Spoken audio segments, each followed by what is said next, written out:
Hello Redskins Nation, I'm Joe Hoffmaster, and I'm going to talk to you about how we're going to root for the Washington Redskins on Sunday.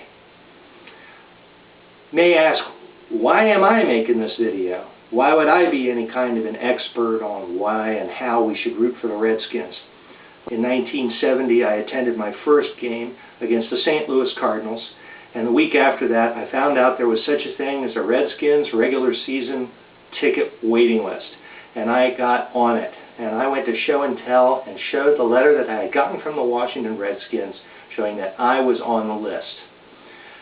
It took another 7 years, but in 1977, at the age of 15, the Redskins wrote me and gave me my 2 tickets, actually sold them to me, of course, in what is now Section 130. Having said that, here's the deal. You root from play 1 until play last. Your team is not going to stop playing, and so you don't get to stop rooting. If you want to leave at halftime, that's fine. That's fine. If you want to leave at halftime at a game like this, you might want to consider selling those tickets below face value to somebody who will actually get in there and cheer. I want everybody in there cheering as loud as they can. Now, how do you cheer for the Washington Redskins? It's very, very simple when it gets down to it, but people really don't get the point. Here's the deal. When we're on offense, the quarterback will come out if we're making too much noise, and he'll flap his arms. When he flaps his arms, that means shut up. When Billy Kilmer would do that, the whole stadium was quiet, like a church during a prayer time. Billy could have given us a prayer and we would have heard it. The stadium was so quiet. And let me remind you, that was RFK Stadium. That was a stadium where you could make entire sections of stands bounce up and off the ground. You could make that stadium so that you could not hear and your ears would ring even if you didn't yell. FedEx Field is not that kind of place. But let me tell you something. FedEx Field is plenty loud. It gets a bad reputation, but I can remember when Darryl Green was still playing, him talking about how the crowd was so loud that the defensive signals couldn't be heard. The defense isn't worried about you screaming so loud that they can't hear the signals. The offense is. And during the Ravens game, the offensive lineman did miss some signals. Now look, here's the reason you're there. You're there to have a good time, and you're there to be the 12th man. The 12th man means this. The Dallas Cowboys are on our 8-yard line. They're in one of the end zones. Okay, that end zone's job, and I can tell you this having sat in an end zone for 35 years, that end zone's job is to get a missed snap count, an offsides penalty, a delay of game, something. They got to throw that offense out of rhythm. And the way you do that is by making sounds that throw people off rhythm. I mean, that's how you do it. Doesn't bother anybody. But that bothers people. That bothers the people that are around me. But it does throw people off. Calling the height count. Height. Like that. You've got to try and throw the other team off. Now, they can't hear you from where you are, right? Wrong. I can remember at RFK where we sat a little closer to the end zone.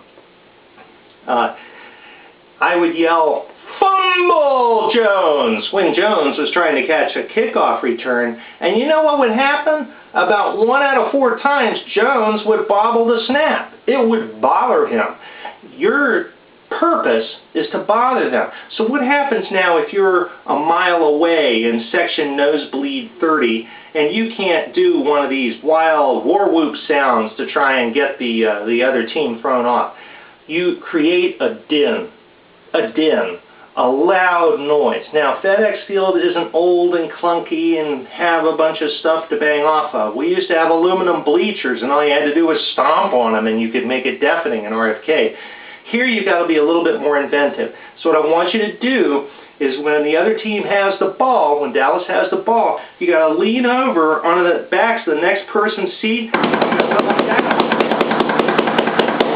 If we get 80,000 people doing that, the offense won't be able to hear S, and Tiny Homo will have to go home. And that's the whole point. Now, I don't want to see you guys yelling at Dallas fans. I don't want to see you getting in fist fights. I don't want to see you yelling obscenities. All those things are just going to get you thrown out, okay? And nobody's there to have a downer time like that. You don't have to be a hater. But you can be like me. For example, when a Dallas fan shows up with a helmet on, inevitably at some point they'll be behind by a couple of touchdowns in the game, and being Dallas fans, they start carrying the helmet in their arm instead of carrying it on their head because they're a little less proud. That's a good time to put $1 in that helmet when they walk by. You get my point here? The point is, Dallas sucks is not because Dallas is a really crappy football team that goes 1-15 every year. They're not. They haven't been to the playoffs much, neither have we. But Dallas sucks doesn't have anything to do with that. Dallas sucks doesn't mean Harvey Martin shows up and throws a funeral wreath into our dressing room because they knocked us out of the playoffs on the last game of the season 25 years ago. It's because Harvey probably didn't pay for that wreath. He probably got it off of somebody who was dead. You know, that's why Dallas sucks, okay? Dallas sucks because they could score 30 points in 5 minutes, but they don't. Because they're too busy thinking about other stuff or whatever they do. I expect them to have a really inspired football game. You got to remember, Dallas sucks is a state of mind. Don't start yelling Dallas sucks in the second quarter with 5 minutes left. Don't do it. I guarantee the only thing that'll happen then is you'll fire up that football team and they'll beat our ass. I've seen it. The only way you start yelling Dallas sucks is if there's a minute left in the game and we know we're going to win. That's a really good time to do it because it really pisses off their fans. And let me tell you something. As far as their fans are concerned, let's just say I like sitting next to Giants fans more. And we'll leave it at that. Okay, here's the thing. RG3, I don't know if you're seeing this, but here's really important. If you want quiet, you got to flap your arms, man. You didn't flap your arms in the Ravens game. But we all thought you wanted the noise. Maybe you do, but your offensive linemen don't, man. You gotta flap those arms if you want us to shut up. And then we'll do it. We'll do our job. I don't want anybody forgetting what their job is, especially the fans. Especially the fans. This can be such a special football game. This can be something that changes the whole nature of the Redskins' destiny for the next decade. This team is different. This team is believing, and these fans are believing. If you guys, when I say you guys, I mean all 80,000 of you and everybody on that football team, if you can get focused and you can realize that it doesn't matter how long the winning streak is. It lasts until you get done with the Super Bowl. You could actually win the doggone thing. You know you can do it. You know you can do it. Hail to the Redskins. Now I'm going to tell you one more thing. The Redskins score a field goal. You sing Hail to the Redskins.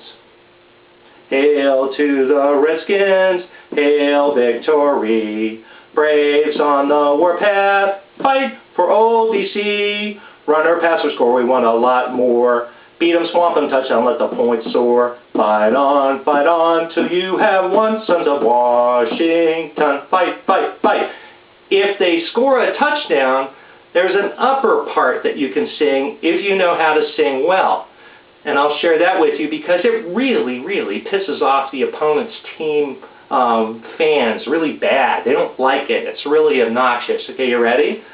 Okay, here we go again. Beat 'em, swamp 'em, touchdown, let the points soar. Fight on, till you have won. Sons of Washington, fight, fight, fight. Hail to the Redskins. Hail victory. Come on, you Braves.